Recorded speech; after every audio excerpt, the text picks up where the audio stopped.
I just had to let you know you're.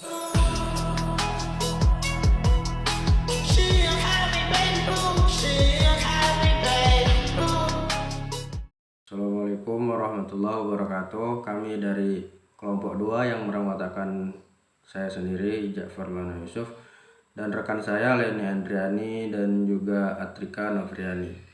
Di sini saya akan membahas terkait sosialisasi dan internalisasi standar. Adapun sosialisasi standar ialah proses penyampaian informasi mengenai aturan atau pedoman kepada individu atau kelompok agar mereka mengetahui dan memahami standar yang berlaku. Kegiatan ini biasanya dilakukan melalui pelatihan, rapat, atau penyuluhan sehingga setiap pihak memiliki pemahaman yang sama tentang apa yang harus dijalankan. Sementara itu, internalisasi standar merupakan proses penanaman nilai dari standar tersebut ke dalam diri seseorang hingga menjadi kebiasaan dalam tindakan sehari-hari. Pada tahap ini, individu tidak hanya memahami tetapi juga menerapkan secara konsisten sehingga menjadi bagian dari budaya kerja atau perilaku. Mungkin cukup sekian akan dilanjutkan oleh rekan saya. Baiklah, berikutnya saya akan menjelaskan tentang quality awareness atau kesadaran mutu. Quality awareness adalah kesadaran setiap individu dalam suatu organisasi, termasuk mahasiswa, dosen, dan tenaga pendidikan, yaitu tentang pentingnya mutu atau kualitas dalam setiap kegiatan. Semua orang harus peduli terhadap kualitas, bukan hanya kegiatan tertentu saja. Ciri-ciri quality awareness adalah menyadari bahwa pekerjaan harus dilakukan dengan baik dan benar. Kedua, memahami standar mutu yang berlaku, berusaha menghindari kesalahan sejak awal dan memiliki tanggung jawab terhadap hasil kerja. Tujuannya yaitu untuk meningkatkan kualitas hasil kerja dan mengurangi kesalahan dan menciptakan budaya mutu. Contohnya dalam pendidikan adalah mahasiswa mengerjakan tugas dengan sungguh-sungguh, bukan asal selesai saja. Yang kedua yaitu penerapan PDCA atau Plan Do Check Act. Pengertiannya adalah metode manajemen untuk meningkatkan kualitas secara terus-menerus. PDCA merupakan singkatan dari P, plan atau perencanaan, yaitu menentukan tujuan rencana yang akan dilakukan. Contohnya, menyusun rencana pembelajaran atau target mutu. Yang kedua, do atau pelaksanaan, yaitu melaksanakan rencana yang sudah dibuat. Contohnya, menjalankan proses belajar mengajar. Yang ketiga, check, yaitu pemeriksaan, mengevaluasi hasil pelaksanaan. Contohnya, melihat apakah tujuan pembelajaran tercapai.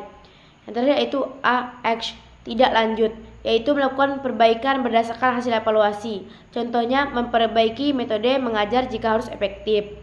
Siklus PDCA yaitu Plan, Do, Check, Act, diulang terus. Artinya, proses ini tidak berhenti, tapi terus diperbaiki.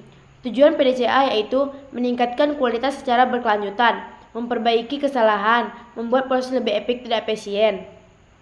Contohnya sederhana dalam pendidikan. Plan menentukan target nilai mahasiswa. Do mengejar sesuai rencana. Check mengevaluasi hasil ujian. Dan Act memperbaiki metode hasil jika belum maksimal. Baiklah, sekian dari penjelasan saya. Selanjutnya akan dijelaskan oleh rekan saya. Baiklah, di sini saya Tekan Apriani dengan NIM 23230031. Baiklah, di sini saya akan menjelaskan tentang penerapan 5S. Penerapan 5S adalah konsep manajemen tempat kerja yang berasal dari Jepang, bertujuan untuk menciptakan lingkungan yang teratur, bersih, aman, dan efisien. 5 huruf S berasal dari kata-kata Jepang, seiri, seiton, seiso, seiketsu, dan setsuke. Yang pertama ada seiri atau organisasi, yaitu memisahkan barang yang diperlukan dan tidak diperlukan di tempat kerja, kemudian menghilangkan barang yang tidak diperlukan. Tujuannya adalah untuk menghindari kekacauan, mengurangi ruang yang tidak perlu digunakan, dan memudahkan akses ke barang yang diperlukan. 2. Ada seiton yang bisa disebut dengan penyusunan, yaitu menyusun barang yang diperlukan dengan rapi dan memberi tanda lokasi khusus sehingga mudah ditemukan, diambil, dan dikembalikan ke tempatnya. Nah, tujuannya itu adalah mengurangi waktu yang dibutuhkan untuk mengurangi barang, menghindari kesalahan dalam mengambil barang yang salah, dan menjaga kerapian di tempat kerja. 3. Ada seiso, yaitu pembersih, Pembersihan yaitu membersihkan tempat kerja secara teratur, termasuk peralatan, lantai, dinding, dan area sekitar, serta menjaga kebersihan tersebut. Tujuannya adalah mencegah kerusakan peralatan akibat kotoran atau debu, mengurangi risiko kecelakaan kerja akibat permukaan yang licin atau kotoran yang menghalangi jalan, dan menciptakan lingkungan kerja yang nyaman dan profesional. 4. Seiketsu yaitu standarisasi, yaitu menetapkan standar dan prosedur tetap untuk menjaga kondisi yang teratur dan bersih dari tahapan seiri, seiten, dan seiso, sehingga semua orang dapat mengikuti dan memeliharanya secara konsisten.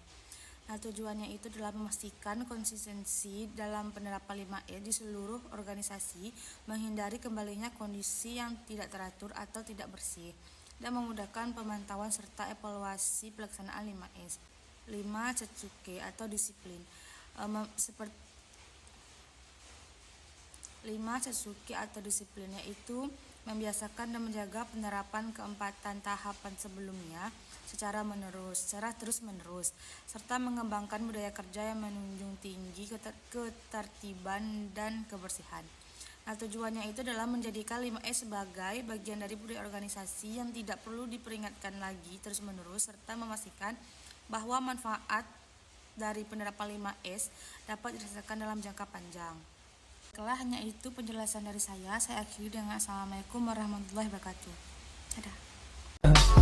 I just had to let you know you're